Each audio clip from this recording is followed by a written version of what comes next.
In this video, our focus is going to be on the definition of vectors and vector spaces. But before we move on to that, I want to stop and pose a question over here. That is, what is mathematics, right? So, say you're a student of mathematics and someone comes to you and asks you, what is mathematics? How are you going to answer to that question? Well, there are many ways to answer this question. In fact, if you Google it, Google will tell you that math is the abstract science of numbers, quantity, and space. Now that could be either as abstract concept or it could be an applied concept, right? So if it's an abstract, that's pure mathematics, and if it's an applied to a physical situation or a physical subject, then that's applied mathematics. Right. So, however, I will answer this question as in, I'll say that in mathematics, you start by defining something. So, in mathematics, you start with a definition.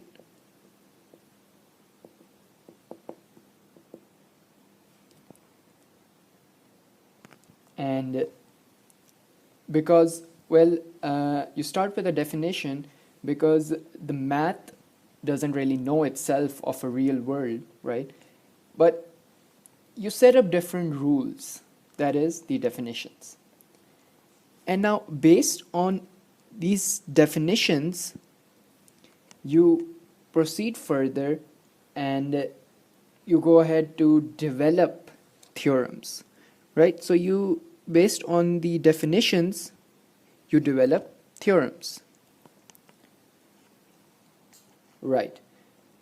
Now, these two things, right, they are actually two really big steps in mathematics. But now with a definition, you don't have to prove it, right? As it is just a definition. So you do not have to go ahead and prove the definition. You're saying something, and that's a definition. However, say given a theorem, you must stop, put a break, and prove it. So you have to prove a theorem while a definition is something that you just start with. Okay, so well, from here you can even go a bit further and dig a little deeper in defining or going more deep into mathematics, but I'll actually just stop right here. And now let's go back to our topic of vector spaces, where our goal is to develop an abstract definition of vectors and vector spaces. And later on, what we shall do is discuss the features of the operators that act on the vector spaces. Now note over here that both of these things we will have to do for a finite case, right? And later we will extend it to the infinite dimension spaces, which are called Hilbert spaces. And if you have taken any class on quantum mechanics, you know that they are actually very important in quantum mechanics, and you cannot do quantum mechanics without Hilbert spaces, which are the infinite dimensional spaces. So to start our journey, we are going to begin with what we think vectors are. So you might have your own definitions, for example, to define a vector, right? And you can think of a couple of things, right? So let's start with what are vectors. But this question over here, the answer to this question over here is going to be many definitions that you might have in your mind. So it could be, for example, let's list some of them. Say there are things with multiple components, right? So things with multiple components. I'm going to write all of these down because later on we are going to come back to these and we are going to discard some of them, right? Okay, what could be a second one? Well, things with direction and magnitude. And actually this is a very common way when people first start defining vectors. Okay, then you can go further, and there is things that you can multiply to get scalars and vectors. So things that you can multiply to get scalars and vectors, right? Okay, well, there are more. Say, for example, things that you can rotate in space, right? So, well, if you think of a vector, it's something like this, and you can rotate this vector any way you like, right, in space. So, yeah, so there are things that you can rotate in space, right? And we can move further, and we can say that they are things that you can add or subtract, which is actually just adding negative numbers or vectors, right? Okay, and then there are things that you can multiply with scalar, with a scalar. So something like, say you have alpha as your scalar and you multiply a vector A with alpha, so you scale that vector by the amount of alpha, right? And a little more very definitions that you're used to is things that can be expanded in orthonormal basis, right? So things that can be expanded in orthonormal basis. If you don't know what orthonormal means, it's just say you have a vector A and you have a vector B. These two vectors are orthonormal if these two are perpendicular to each other and they are normalized, so they are unit vectors, right? A very good example actually over here would be your vectors I hat, j hat, and k hat, right? The unit vectors of your coordinate system. Okay, and well, vectors can also be defined, or you can say that they are written as column matrices, right? So column matrices. Okay, now some of these you might know, and some of you probably do not know about these. Well, but this is how people usually go and tend to think of vectors. But what we are going to do now is we are going to embark on a journey to search for the formal definition of vectors, right? So what we want is we want a much more mathematically formal definition of vectors, right? What is that? Well, to get to that, we will have to define a few other things, actually just two other things, and once we do that, we can use those two things and we can build a definition of a vector space, right? Okay, so let's start with the first of those, which is actually called a group,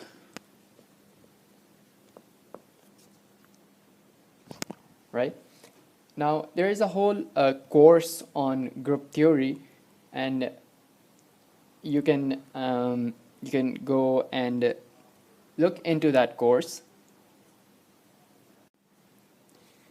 I'm just actually going to quickly define it, right? So a group is a system of a set G and a composition, right?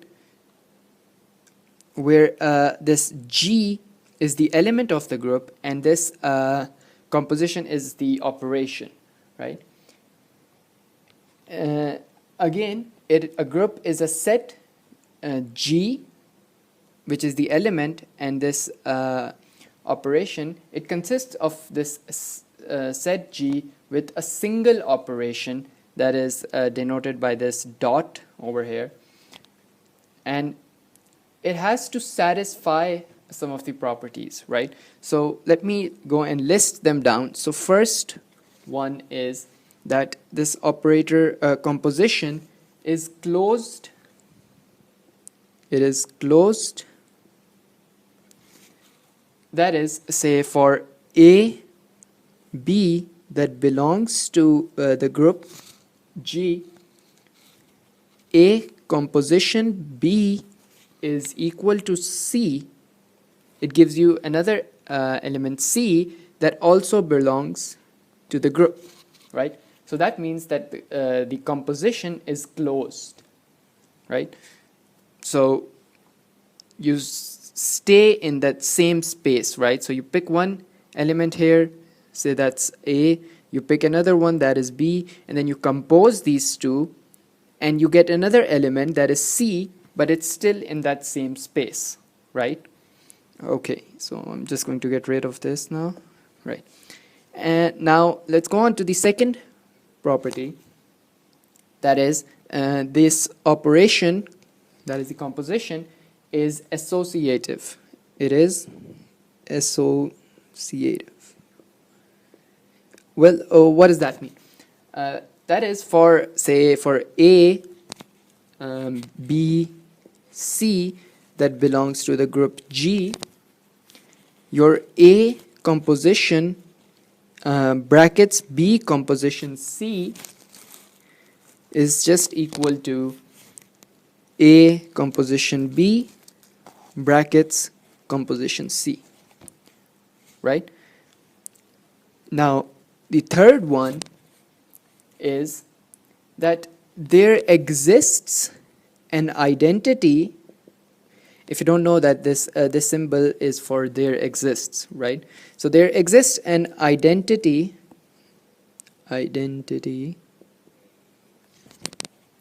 that is E, where E is this identity that belongs to the group G, such that this symbol also means such that, right? Such that for all A that belongs to G, we have A composition E that is equal to E composition A, which is simply equal to A, right? So just a very basic example would be, say, if you have a number, any number, and you multiply that number with 1, you get that same number back, right? So in this case, 1 is the identity, right? So that's just a very basic example, so you don't get lost. Okay, property number 4. That is, for every A element that belongs to G, there exists an inverse, that is A inverse, that also belongs to G, such that A composition A inverse is equal to A inverse composition A, which has to be equal to the identity of the group. Right. Now, note over here that you could think of actually that what if we have, say, A composition B, would it be equal to B composition A? Do we need this as a feature of a group, well, it turns out that you do not need this to be true for as a feature of a group, for something to be a group. However, if this happens, then we say that the group is abelian. I hope I spelled that right. And if this does not happen, so if A composition B is not equal to B composition A, that is A and B do not commute, then in that case we call it a non-abelian group. Right. Now, well, we were talking about vector spaces, right? And we sort of went out of the way and we said, let's define a group. And you might ask why. Well, we will get there, but we need to move further now. And like I said, we need two things to define a vector space. Let's move on to the second one, which is called a field, right? So what is a field? Well, let's start defining it. A field is a system, that is, it's a set F, and addition and the composition, set of this F, addition and composition, right? And again, it has to satisfy some of the properties. Let's list some of them down. So first one is that this system satisfies that the subsystem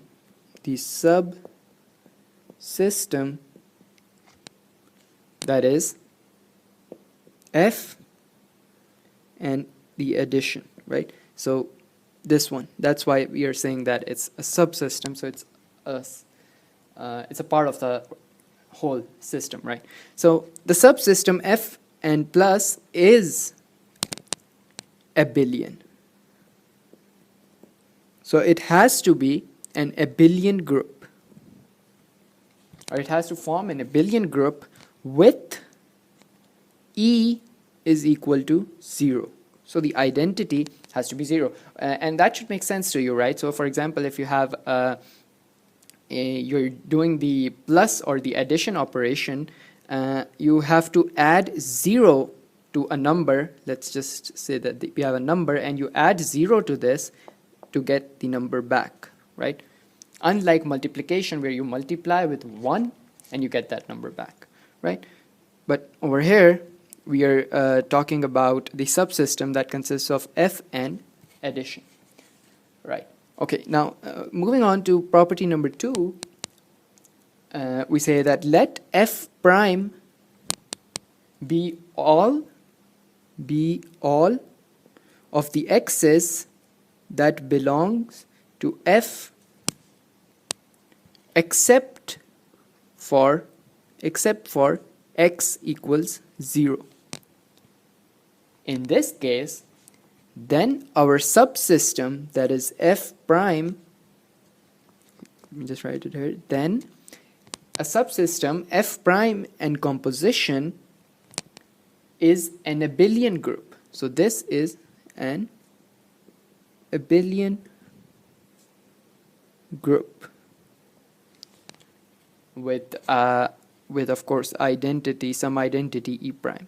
So for this to be true, this must be true, right? Okay, now let's go on and move to define property number 3, and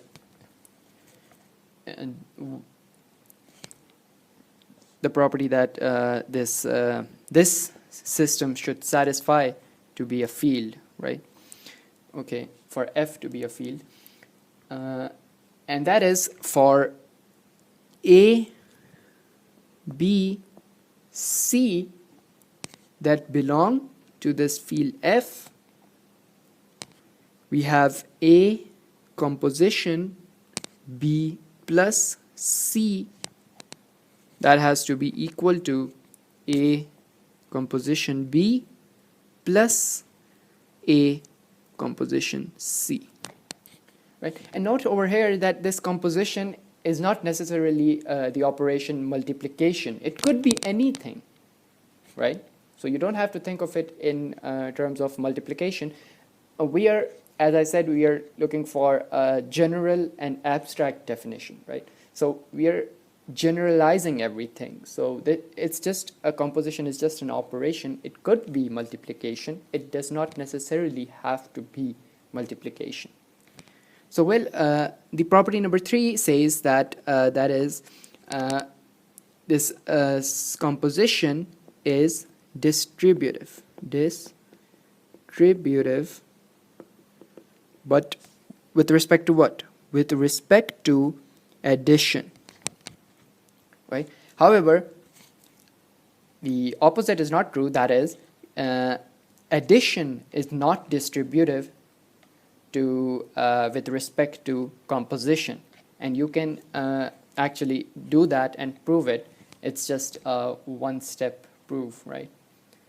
Okay, now that we are actually equipped with the definition of a group over here and a definition of a field, we are now ready to define a vector space, right? So let's go ahead and start doing that. So okay, so a vector space, what is that? Well, to have a vector space, we need a field and we need a group. We need to know what a group is, right? So here it goes.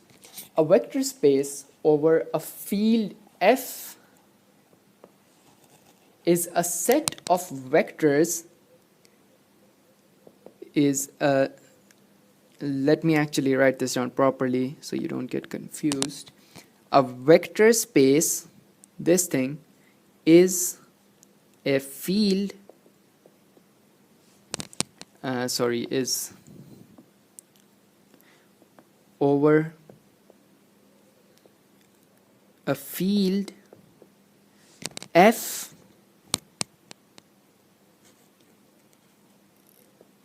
is the set, or what am I doing?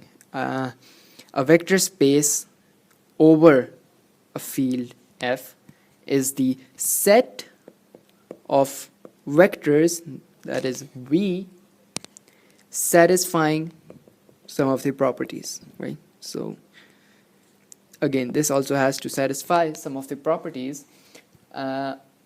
There are, I'm going to list them down over here now. Starting with number 1, that is the system V and plus forms an abelian group. So forms an abelian group with, again, of course, the identity is 0 because we have the operation plus. Right. Now, moving on, or actually before I move on, right, I want to tell you something about the word abelian that we're using. That is, if a group is abelian, then the elements of the group commute with each other. That is, say you have two elements A and B, and if you multiply them, the order of this multiplication does not matter. And you first encounter this abelian things when you're doing matrices, right? Because actually when you're doing matrix multiplication, because matrix multiplication is not abelian, right? So the matrix multiplication does not commute. Say you have a matrix A and you have a matrix B. If you multiply A times B, that is not going to be same as if you multiply B times A. However, that changes if you say that you have these two matrices A and B and they are diagonal. Because if they're diagonal, then the matrix multiplication is for sure commutative. And you can go ahead and prove that as well. Right? Okay, now coming back to this thing. let's move to the property or the point number 2, that a vector space has to satisfy for it to be a vector space. That is, for every alpha that belongs to the field F, right? So we are picking an element from the field, and a vector X that belongs to the vector space V, there exists an element alpha times X, where this multiplication, that this operation is from the system of fields, right? Okay. Alpha times X that belongs to the vector space V. And again, now there are going to be some points that I will list. So let me repeat the statement. For every alpha that belongs to field F and X, which is a vector that belongs to a vector space V, there exists an element alpha times X that belongs to V, and A alpha times, in bracket, beta X, where again beta is another element of the field, has to be equal to alpha times beta, in brackets, and then X, with alpha and beta belongs to F, as I just mentioned, and X belongs to vector space V. Point B, alpha times, in brackets, X plus Y, that is equal to alpha X plus alpha Y, where again alpha belongs to, let me just write it down over here, right? Alpha belongs to F, and X comma Y, they both belong to the vector space V. Now again, note over here that these points, they might seem very obvious to you, and that is simply because you are thinking about them as numbers, where of course where alpha beta are numbers. They don't have to be, but they are, let's say they're numbers. But X and Y, right? X and Y, they don't necessarily have to be numbers, right? They could be vectors, and so in that case these points might not be that obvious as you might think they are, right? So again, try not to think of them as numbers. In fact, try to be more generalistic, maybe. I don't know if that's a word, but we are talking a bit more generally, right? Generally. Okay, so moving to point number C, 1 multiplied by X is equal to X. And that is true for all X that belong to the vector space V. Right? Okay. And point number D, which is the last one, that is alpha plus beta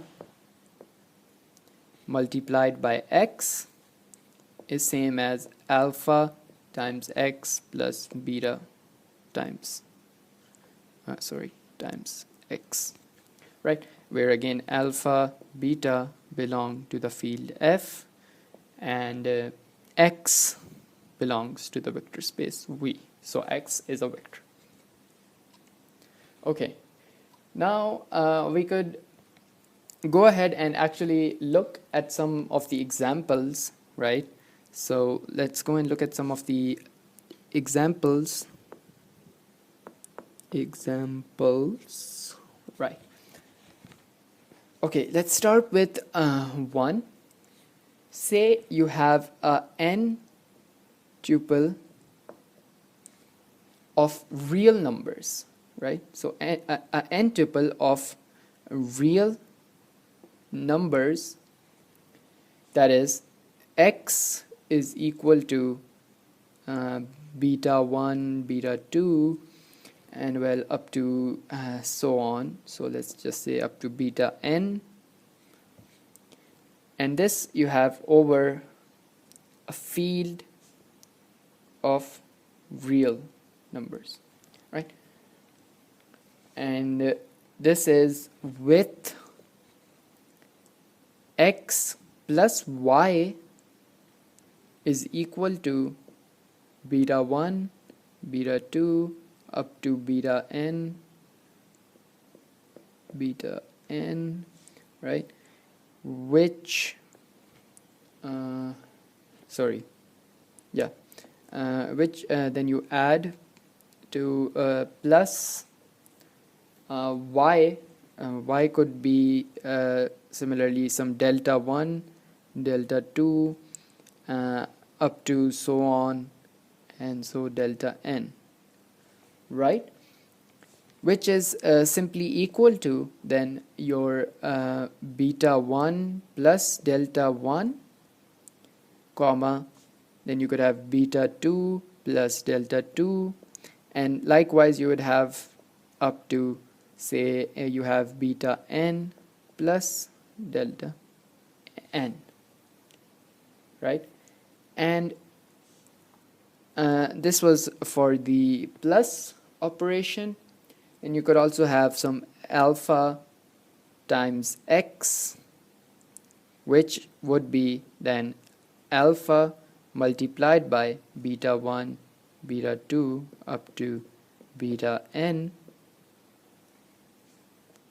And that would be then again simply alpha times beta 1, comma, alpha times beta 2, and up to alpha times beta n.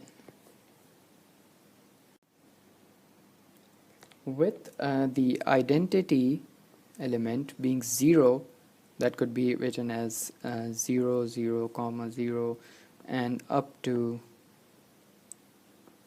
well, up to so on is 0, right? So this is what we will call Fn, that is equal to Rn. So this is the real space or real field, right? Now you could do something to this and say you could substitute n equals 1, and so that leads us to our point number 2, or example number 2. That is, for n equals 1 in the previous expression, the vector space V equal to the real space of real numbers over a field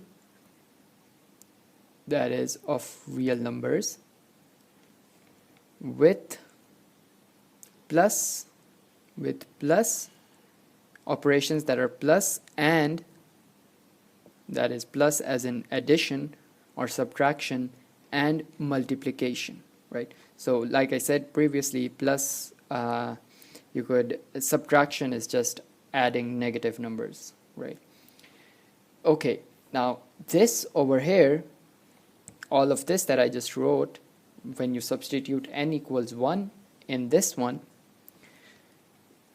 that is what you have been dealing with all the time as your vectors, right? Okay, now we go to example point number 3, and now we could have, say, you have a n tuple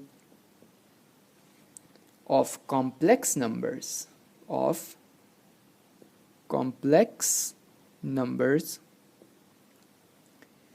which can be again defined as x equals to some beta 1, beta 2, and up to beta n, over this time the field is of the complex numbers, or the complex field, with the same conditions as in the example point number 1, right? So I'm not going to rewrite these again, but we'll have the same conditions, and what we will call this is, then we call this f n is c n, right? So the complex field, so n could be like for one-dimensional, two-dimensional, and will so on.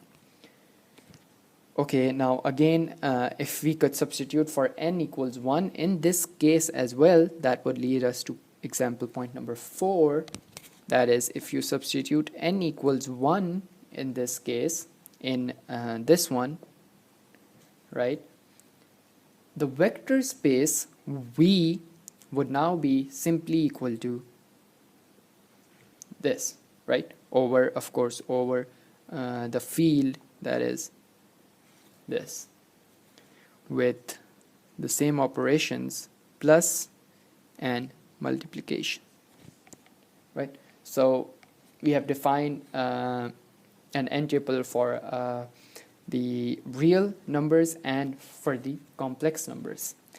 Now we can also talk about a set of polynomials, right, to an order n, and that is going to lead us to example point number 5. That is, the set of polynomials to an order n. So let me just write it down. A set of polynomials to order n that are functions of real variables. So they are functions of real variables.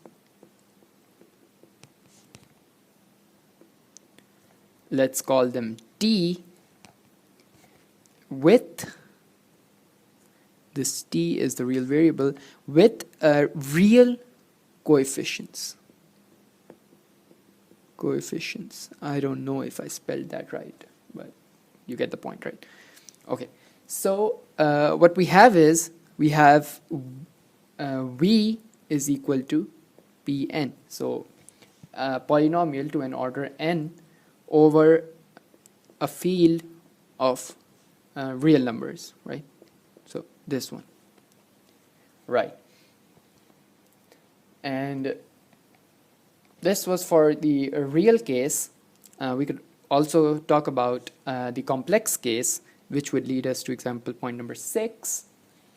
And over here, again, a set of polynomials to an order n, just like this line actually, that are again the functions of real, or I'll just write it down from here. They're again functions of real numbers, or real variables. Again, that is t. However, this time with complex coefficients, right? With complex coefficients, and in this case, we would again have v is equal to polynomials to an order n, this time over a field that is of complex numbers, right?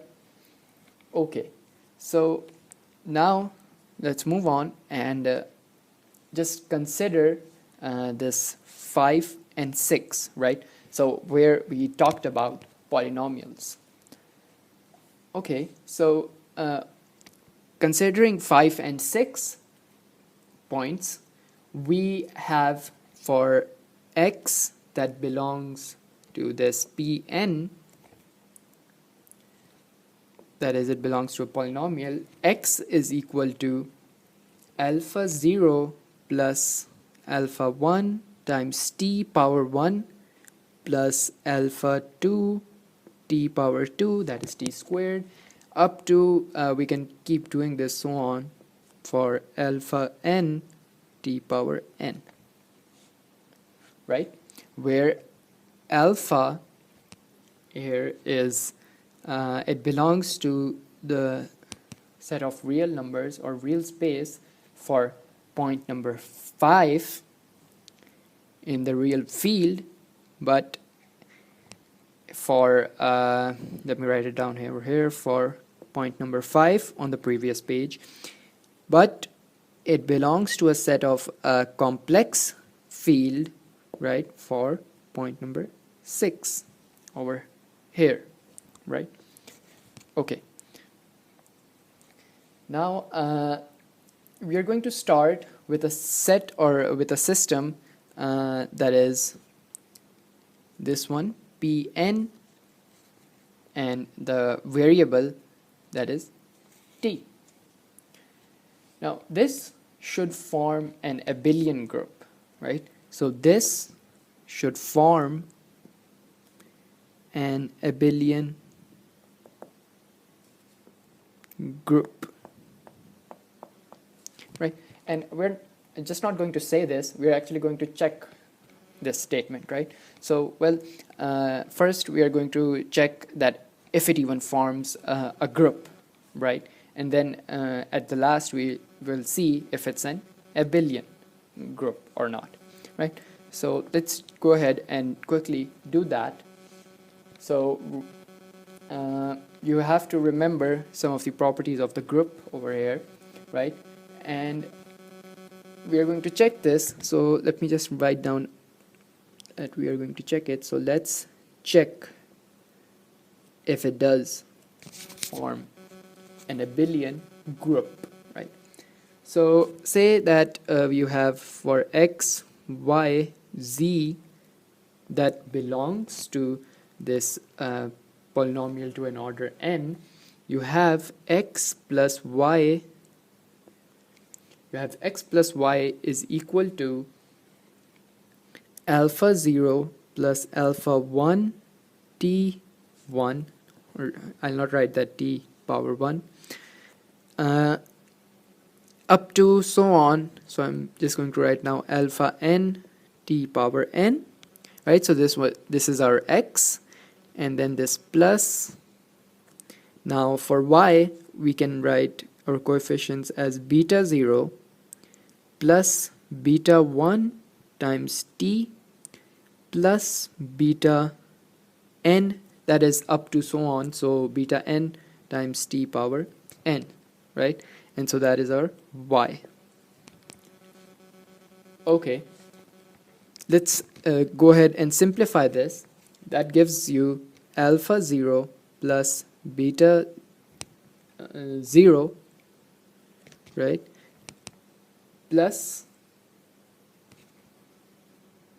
now we are just factorizing this above expression, so that's alpha 1 plus beta 1 times t, and well, we have up to so on until we have alpha n plus beta n multiplied by tn.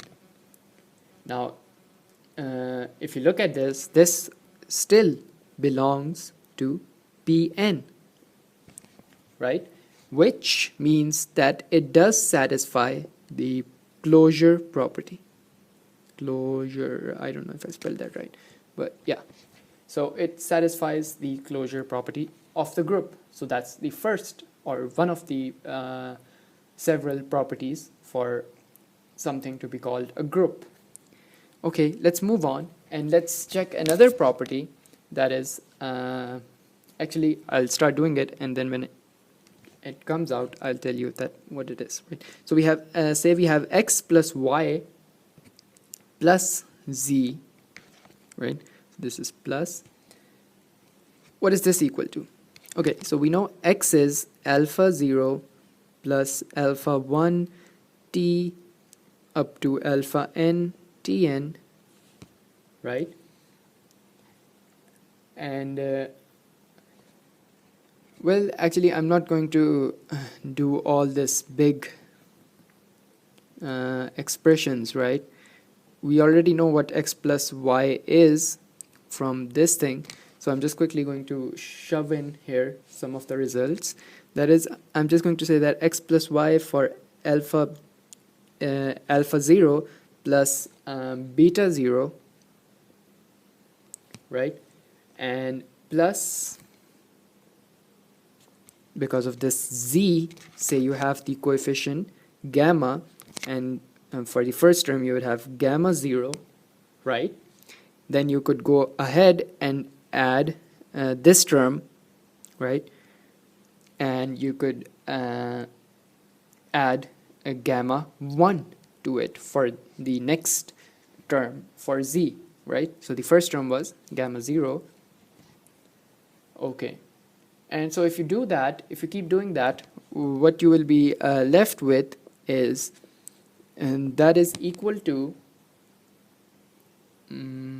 alpha 0, right, plus beta 0 plus gamma 0. And likewise, you could keep doing that.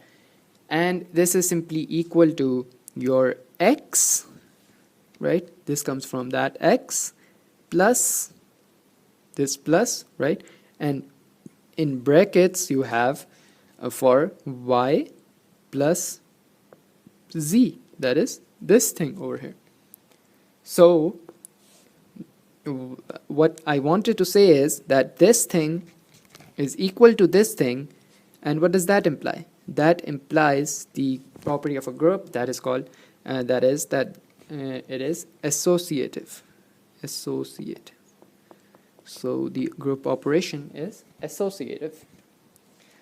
Next property is, let's check that the identity has to be equal to 0. So for any x that belongs to Pn, we have 0 plus x, that it has to be equal to x plus 0, which is of course x, right? And so this is that there exists an identity, a unique identity as well, right? Okay, another one is that you have to have an inverse. So x inverse can be then defined in terms of negative x, right, which is equal to negative alpha 0 minus alpha t, alpha 1, actually alpha 1 times t, minus up to so on until you have minus alpha n tn. Now if you simply take this and you do that such that you do x inverse and you add this to your x, what do you get? Well, your x has all the positive terms, your x inverse has all of the negative terms, so this will just simply vanish and it gives you 0, which is of course then our identity. So this property means that there is an inverse. I definitely did not spell that right. Inverse. Okay, now, well, these are all of the properties of a group, so we have definitely checked that this part of our statement is correct. How about this one? Is it abelian? Okay, let's go ahead and check that. Well, for a group to be abelian, we know that it has to be, the elements have to be commutative, or they have to commute with each other.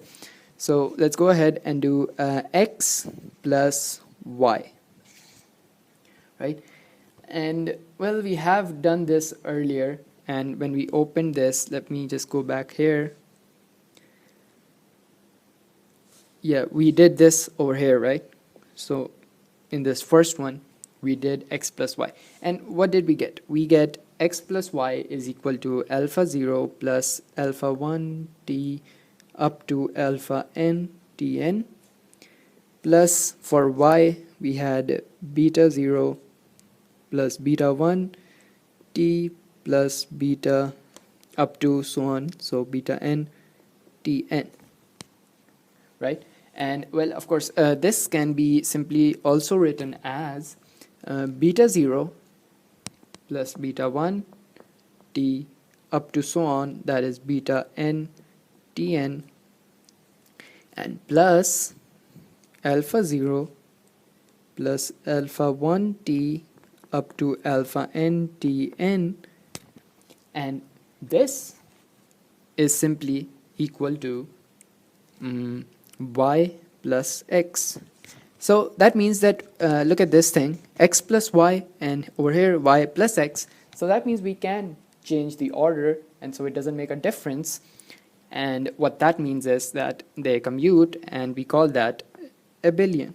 So definitely, for sure, this statement is true. So yes, it is. It does form an abelian group, right? So the system Pn and T definitely forms an abelian group. Okay, so now what we could do is, furthermore, we are going to consider, before I actually move further, why am I even doing all of this? Well, we have somewhat of a definition, you can say, of vector space. Well, we started with it.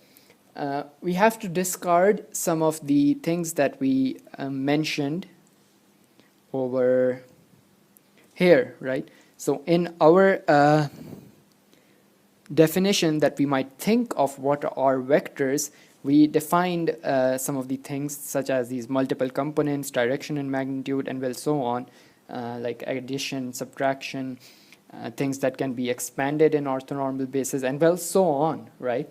And I said that we are going to discard a lot of them, right? And so that's what we are doing right now.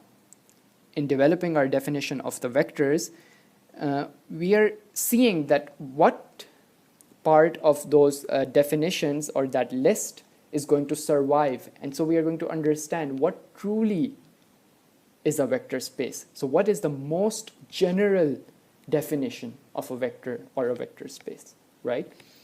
Okay, now let's move further. And so furthermore, let's consider an x that belongs to Pn and some gamma that belongs to the field R, right? Then clearly, if you have gamma multiplied by x, what is that? That is gamma, x was defined as alpha 0t, sorry, t power would be 0, so that would just go away and become 1. So alpha gamma 0, gamma times alpha 0 plus gamma times alpha 1 t power 1 plus gamma alpha 2 t power 2 up to so on. So that would be gamma alpha n t power n, right? This also then belongs to the polynomial to order n, Pn, right? And again, likewise for the complex definition. So this, so this one that I just wrote is considering this 5 over here. So this one was for the fifth point over here. And we could do similarly for this point number 6 over here, except that in this case, the gammas would belong to complex field, right? So in here, instead of real, we would have then complex field for complex numbers. Okay, moreover, we can see the properties that I just showed you for in the case of addition, right? So with the properties that we saw earlier, we could also see for this case, right, where we are actually considering the multiplication of a scalar factor, that is gamma over here, right?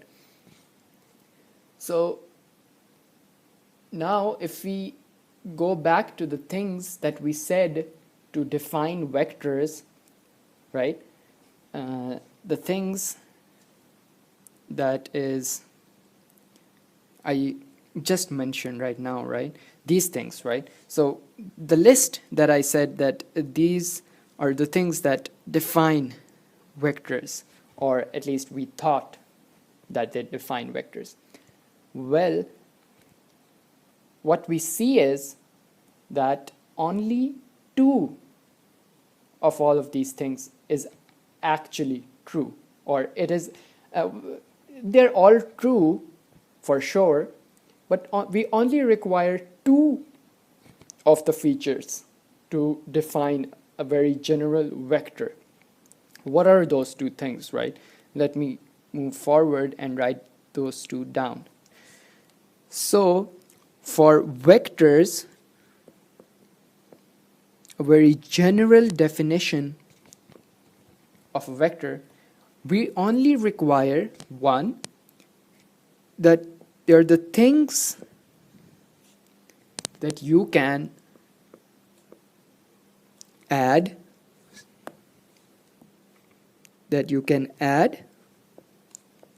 slash subtract, right?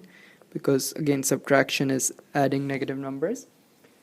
And number two, at number two, there comes things you can multiply with scalar and scale them, right? So this point number two comes from this thing, right? This one, right? And point number one came from everything that we did over here, right? This one, right?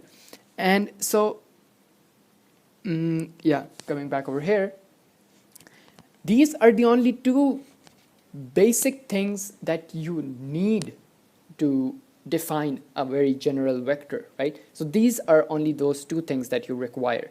You can say, you have to say that they are the things that you can add, subtract, and they are the things that you can multiply with a scalar. Once you have these two, and together these two will give you a vector space or vectors, right? Okay, now we could proceed and talk a bit more. That is, that we can see that why can we still use the rest of these the ideas that I gave, or these definitions of the vectors, that they have multiple components. Why can we say that they have direction and magnitude, and all of these things, right?